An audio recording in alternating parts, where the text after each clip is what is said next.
What's up, Technubber here for Server.pro, and welcome to this tutorial for installing and using Ultimate Timber. Ultimate Timber is a simple drop-in plugin that makes felling trees easier. Break a block and the entire thing comes crashing down. The Ultimate plugin to install is a little different to the usual. Head over to the Server.pro page for Ultimate Timber. Click the download button right under the project icon on the left. Head over to the Files section on your Server.pro dashboard, open the Plugins folder, and then click the Upload button and upload the jar that we just downloaded from Server.pro. Then, all we need to do is a simple server restart. Ultimate Timber works off the bat with no extra config tinkering. Grab an axe, smack a tree, and after a block is broken, the entire thing will come crashing down. When the tree breaks, the items are dropped onto the ground in nice piles, and the tree is even replanted, making life even easier. We can use /Ultimate Timber or /UT to view some info on the plugin. Players can use /UT toggle to toggle their tree chopping mode, and admins can use /UT reload to reload the plugin's config from the files. We'll be using this last command a lot in just a second. Locate the config in the plugin folder.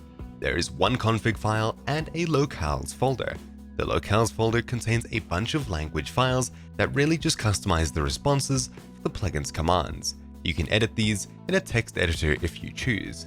The config.yml file contains all of the settings for this plugin. While this plugin does exactly what you expect, there's a ton of customization that we can do. The Ultimate plugins, including Ultimate Timber, are incredibly well documented. Every setting in the config file is well documented as well.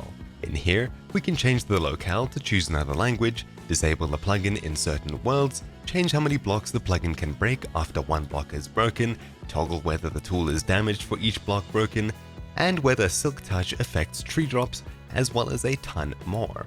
Unlike other tree topping plugins, we can choose to allow trees to be completely broken in creative mode with the Allow Creative Mode toggle on line 73. On line 173, we have Tree Animation Type.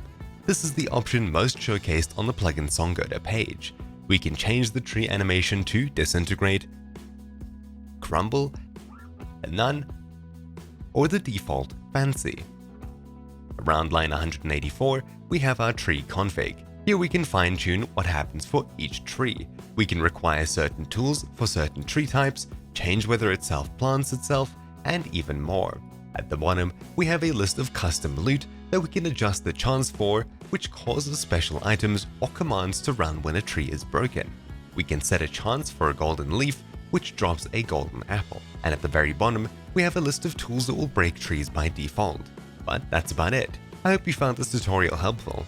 If you have any video suggestions, leave them in the comments below. If you're having issues with anything, contact our support team. Thanks for watching, and I'll see you next time. Ciao!